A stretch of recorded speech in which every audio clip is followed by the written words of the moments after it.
diseño curricular. El currículum remite a prácticas sociales complejas. Supone un proceso multireferenciado de construcción cultural y constituye un proyecto que forma parte de la trama de problemáticas propias de cada sociedad en sus diferentes momentos históricos. El sentido del currículum se enmarca en una extensa y pluridimensional realidad centrada en las situaciones escolares. Según Steinhaus, 1987, entiende que el currículum constituye un intento de comunicar los principios y las características esenciales de las propuestas educativas, con posibilidades ciertas de que la misma puedan ser llevadas a la práctica. Esto implica que el currículum es una hipótesis de trabajo, una propuesta que se abre al escrutinio crítico para que se pueda mejorar. De Alba, 1995. Sostiene una propuesta política educativa que implica una síntesis de elementos culturales y conocimientos, valores, actitudes, creencias, tradiciones que se consideran significativos para transmitir en el nivel primario y se constituye como marco normativo que establece su implementación en la diversidad de la realidad provincial. El currículum como proyecto institucional. El primer nivel de definición curricular es responsabilidad del Estado Nacional a través de los acuerdos del Consejo Federal entre los que se encuentran los NAP, Núcleo de Aprendizaje Prioritario. El segundo nivel es responsabilidad del Estado provincial mediante los documentos curriculares provinciales, que deben estar enmarcados en acuerdos de política educativa. El tercer nivel es responsabilidad de la institución escolar a través del proyecto educativo institucional. El cuarto nivel es responsabilidad de los docentes y se lleva a cabo a través de la construcción metodológica en la que se asume la creación y diseño del proyecto áulico. Los supervisores son los responsables de dar a conocer el diseño curricular como política pública y educativa a los directores y docentes, generando espacios de discusión y reflexión y acompañando a la vez en la implementación del mismo. Ello implica que previamente el supervisor debe apropiarse del diseño curricular. Orientaciones para la gestión curricular institucional. En este marco, los equipos docentes elaborarán un documento que garantiza el cumplimiento de lo prescripto en el diseño curricular provincial y explica la intencionalidad educativa en consonancia con el PEI. Constituye una referencia fundamental para que el docente elabore sus propuestas didácticas áulicas, anuales y mensuales, en la que estará explicitado el qué, por qué y cómo de la enseñanza y el diseño de la enseñanza. El diseño de la enseñanza debe responder al principio de responsabilidad social de la enseñanza como acción pública, que sintetiza una elección con valor político y pedagógico. Implica un proceso de construcción personal o colectiva, como espacio transicional de articulación entre las intenciones teóricas y valores provenientes del marco curricular, del docente y de las condiciones particulares de la tarea.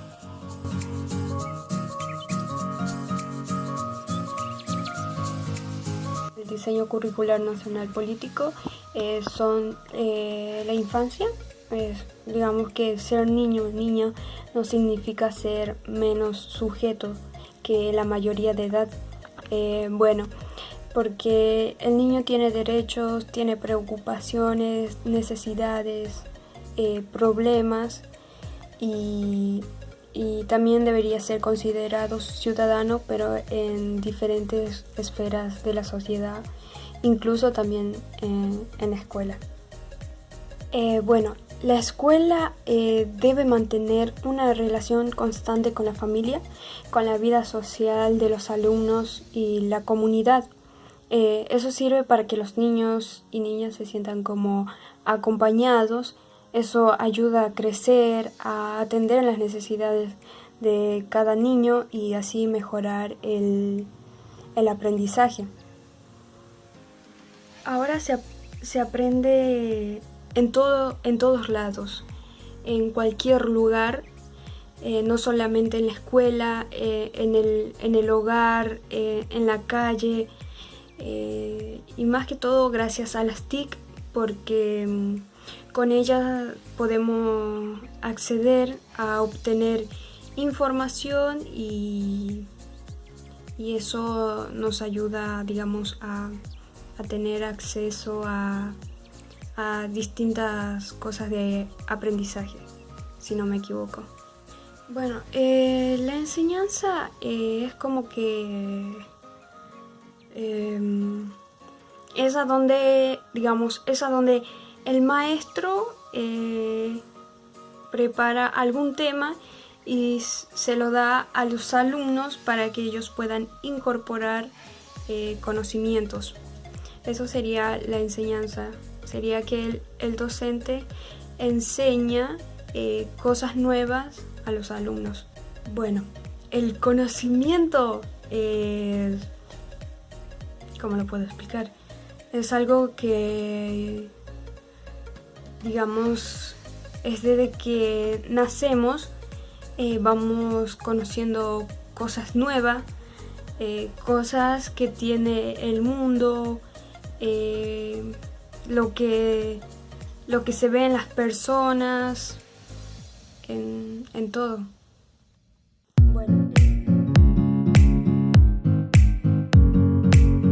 Bueno, el sistema educativo y sus modalidades se organiza atendiendo al artículo 18 de la Ley Provincial de Educación. Y bueno, las modalidades son, bueno, la educación rural es el territorio como fuente de recursos naturales y soporte de actividades económicas. Es a donde hay actividades de producción, consumo y relación social. Bueno, la definición de modalidad rural sería pensar para qué de la educación rural o hacia dónde, y en ese marco replantar para el medio rural como nueva alternativa de ecodesarrollo. Educación intercultural y bilingüe es el sistema educativo que a donde atraviesa todos los ciclos, niveles y modalidades para el derecho de gente indígena, de pueblos indígenas y migrantes. Y bueno, la educación especial es para personas que tienen alguna discapacidad que sea temporal o permanente. Es para todos los niveles. Brinda atención educativa en todos aquellos problemas que no pueden ser abordadas por la educación común. La educación domiciliaria es la que es a donde es para todos los niveles de educación inicial, primario, secundario. Es a donde los estudiantes por problemas de salud, digamos que no pueden asistir regularmente a una institución. La educación de privación de libertad son para todas las personas privadas de libertad, sí, que no pueden estar en libertad, digamos. La articulación entre los niveles del sistema educativo podemos decir que es un elemento, una herramienta que posibilita la continuidad de las culturas de cada nivel.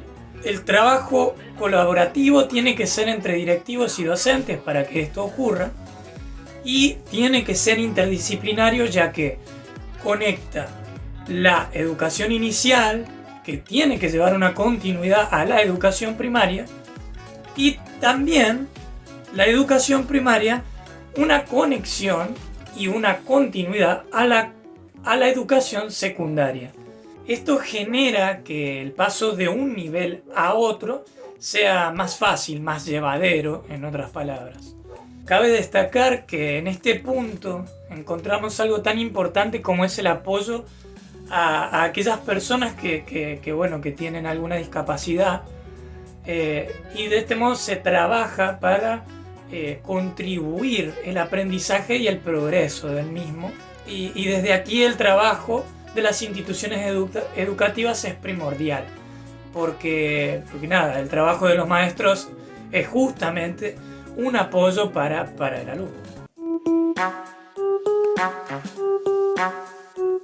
Dentro de la estructura y principios organizadores de la educación primaria, encontramos a la educación inclusiva, que es la promotora de la justicia social, es decir, de la igualdad entre pares y el respeto por el otro. Y para esto se requiere una escuela democrática, en donde la opinión del otro realmente tiene una importancia, tiene un peso. Una escuela para todos, es decir, una escuela inclusiva, y que favorece justamente a esto, a que sea democrática y al enriquecimiento que proviene de la cultura y, bueno, de lo social entre esta cuestión entre el maestro y el alumno. Y rescato estas palabras del diseño curricular que dicen que se aprende a aprender, se aprende a ser y se aprende a vivir con otros. Porque justamente esta igualdad depende de esto, de aprender con otros, a respetar al otro, a respetar su posición, su opinión.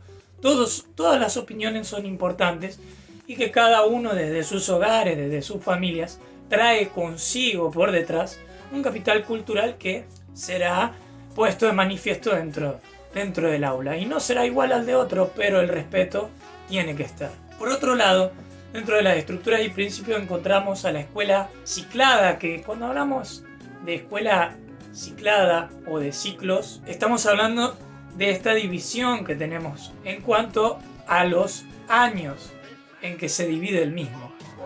Por tanto, encontramos dentro de la primaria primeramente 6 años que se dividen en 2 ciclos. El primer ciclo, que es primero, segundo y tercer grado, y el segundo ciclo, que es cuarto, quinto y sexto. También tenemos el sentido de la unidad pedagógica, que consta en que se generen propuestas planificadas institucionalmente y sustentadas en que todos los niños, es decir, todos los chicos, no vienen de los mismos lugares y todos deben tener posibilidades de aprender, es su derecho. Por lo tanto, lo que aprendan en primero debe tener una continuidad en segundo. Y esas formas o aprendizaje no serán los mismos, ya que eso depende de las diferentes situaciones socioeducativas. O sea, todo depende de donde provengan y las posibilidades y condiciones con las cuales cuentan, el lugar en donde desarrollan justamente este aprendizaje. Por ello decimos que la identificación de progresos en los aprendizajes es importante. Por otro lado, tenemos a los formatos institucionales, que dependen de los cambios que se producen a través de transformaciones socioeconómicas, políticas y culturales. En este sentido, encontramos que en el día de hoy en nuestra provincia tenemos a las escuelas por jornadas simples, que cuentan con 20 horas semanales, a las escuelas con jornadas extendidas, que van desde 25 horas a 30 horas semanales, y las de jornada completa, que son de 30 horas semanales. Es importante tener en cuenta que según el ámbito, si la escuela es urbana o rural, es las condiciones a las que van a estar, a las posibilidades, mejor dicho, a las que van a estar expuestas o que van a poder tener acceso. Por tanto, dentro del ámbito rural encontramos a la educación multiniveles, en donde las escuelas muchas veces cuentan con varios niveles dentro de la misma institución, y dentro del ámbito de las escuelas urbanas públicas podemos encontrar las estatales, las privadas y las sociales. También tenemos a los lineamientos curriculares para la jornada completa. La intencionalidad de que la jornada sea completa es que la educación sea de manera integral para los chicos. Implica renovar los tiempos, los espacios y las dinámicas. Animarse a diferentes agrupaciones, o sea que se vayan cambiando las agrupaciones y no sea siempre la misma dentro del aula. Se conciben para la participación activa de los estudiantes en diversas y enriquecedoras experiencias de oralidad, lectura y escritura, donde descubrir en la palabra nuevos modos de vivir y de expresarse. Por otro lado tenemos la indagación, la producción y el aprendizaje, que posibilitan construir aprendizajes a través del contexto con la naturaleza, aprender y estimular la curiosidad por el conocimiento científico. También tenemos la expresión, el conocimiento y la producción, donde aquí los lenguajes artísticos abren un mundo de expresiones, de disfrute personal. Los mismos posibilitan adquirir saberes singulares de producción y comunicación, que ponen a los niños en diálogo en su entorno natural y social, permitiéndoles hacerlo con una mirada crítica y estética que promueva la transformación de la realidad social y cultural de múltiples maneras. Bueno, aquí nosotros tenemos una labor bastante importante, ya que a través de la música nosotros podemos lograr muchas de estas cosas.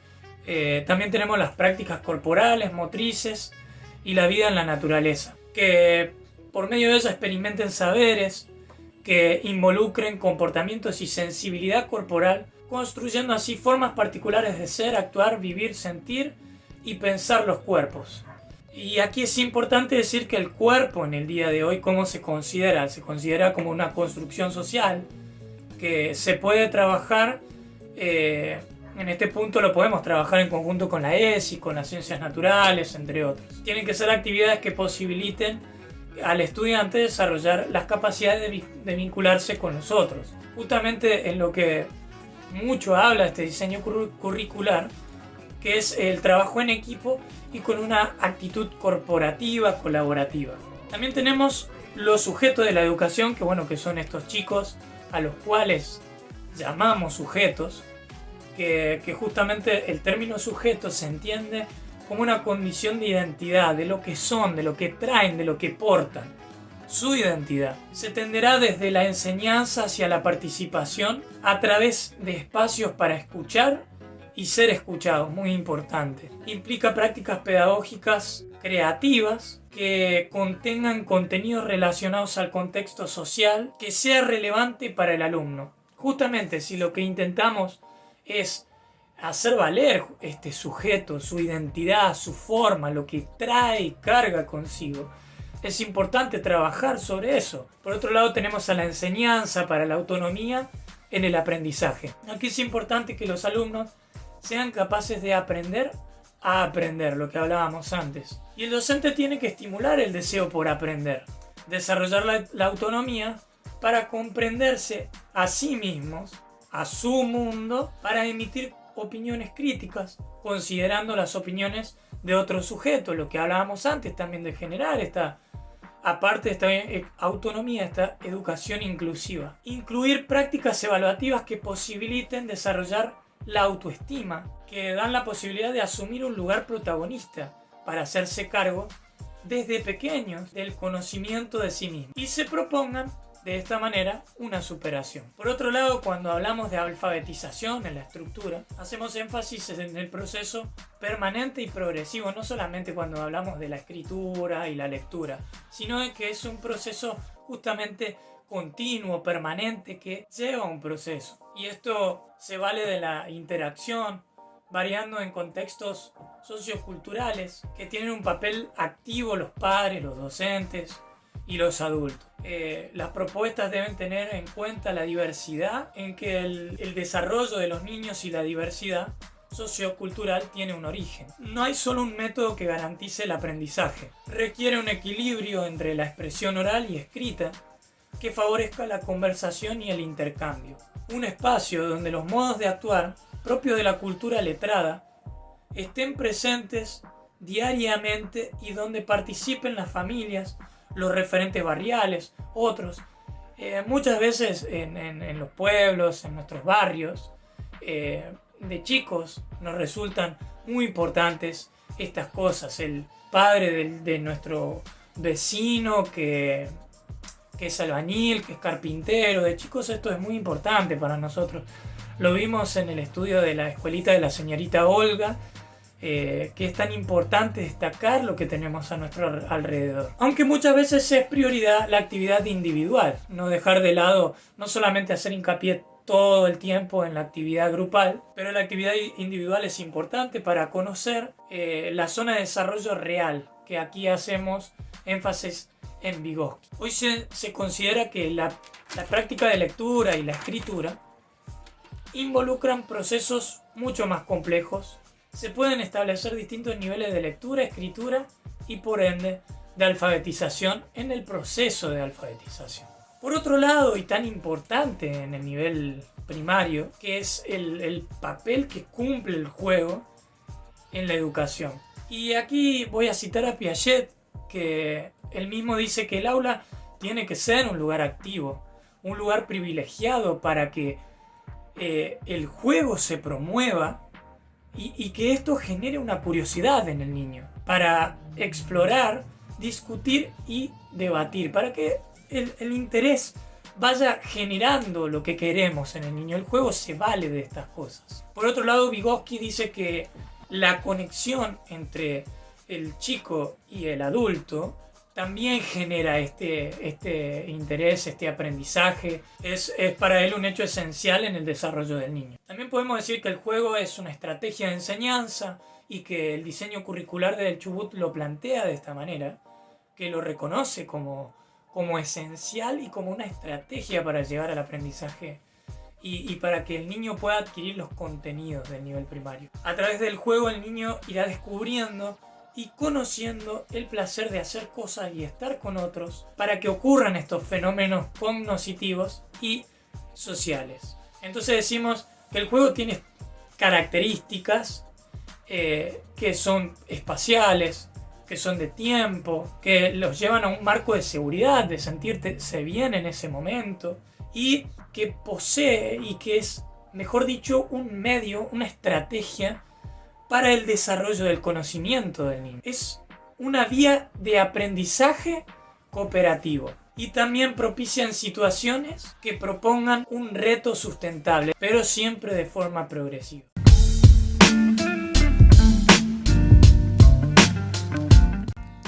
Las finalidades formativas que aspira la educación primaria enfatiza en prioritariamente proporcionar al alumno, sujeto o niño, en este caso, una educación tanto integral, básica y común, acompañada de una decisión y responsabilidad de la política para dar las condiciones necesarias para la búsqueda del mejoramiento de estas herramientas pedagógicas que abarcarán la enseñanza y aprendizaje que se logra en la escuela, la cual estará también acompañada de la familia y del docente y del niño o niños en concreto.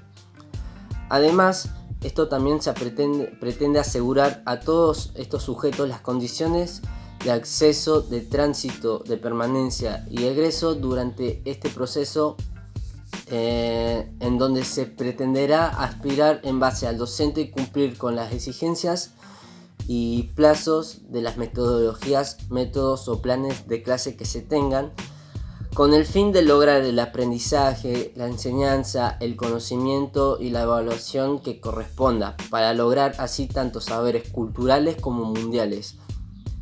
Además, también se buscará mediante el manejo de conceptos que se logre como una crítica, la comprensión, la subjetividad tanto individual como grupal y la preparación hacia la inmersión a la sociedad o mundo.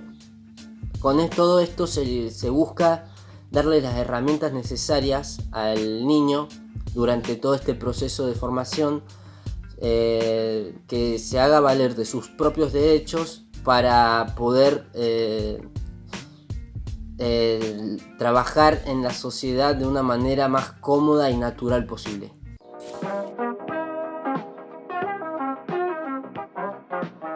Bueno, el espacio de los lenguajes artísticos del nivel primario de la escolaridad se marcan a partir del artículo 29 de la Ley Provincial de Educación número 91/10, en donde estos se organizan mediante los distintos formatos institucionales que tengan y rijan en cada escuela. Esto con el fin de disponer y acomodar las horas y horarios con un carácter tanto semanal. Según la extensión horaria, contamos con estas con 3 tipos diferentes de escuelas que manejarán estos horarios. Tenemos por una parte las escuelas con jornadas simples que se extenderán desde las 20 horas del reloj semanal y no más. Después tenemos las escuelas de jornada extendida, que estas cargas horarias son un poquito más altas, que van desde los 25 hasta las 30 horas del reloj semanal. Y por último tenemos las escuelas con las jornadas completas. Esta sería la parte en donde más carga horaria se podría ver y tener. Van desde los 30 hasta una cantidad mayor a esta del mismo reloj semanal.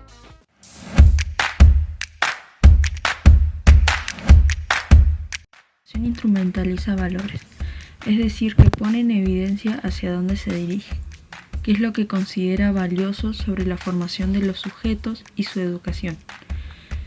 En la educación, la evaluación es un pilar, ya que va trazando la prioridad, y los contextos de producción de las escuelas. Adquiere sentido y legitimidad en términos de su conexión entre la enseñanza y el aprendizaje. El sistema de evaluación no solo aborda los niveles efectivamente enseñados, sino el de la experiencia cultural y educativa. La evaluación implica en lo general comunicación, información y producción de conocimiento. Su finalidad es proveer información y se divide en 3. La evaluación diagnóstica atiende los momentos evolutivos, los saberes que se poseen y los que serán puestos en juego. Esto quiere decir que pone en relieve la educación que se recibió previamente, los conocimientos y todo aquello que se ha adquirido previamente. Luego está la evaluación formativa. Disponen de información que permite cómo ayudar a los alumnos, es decir, que provee información que se complementa con información ya vista. Luego está la evolución sumativa. Se da en distintos momentos de cortes de la enseñanza. Permite la determinación real de los aprendizajes construidos.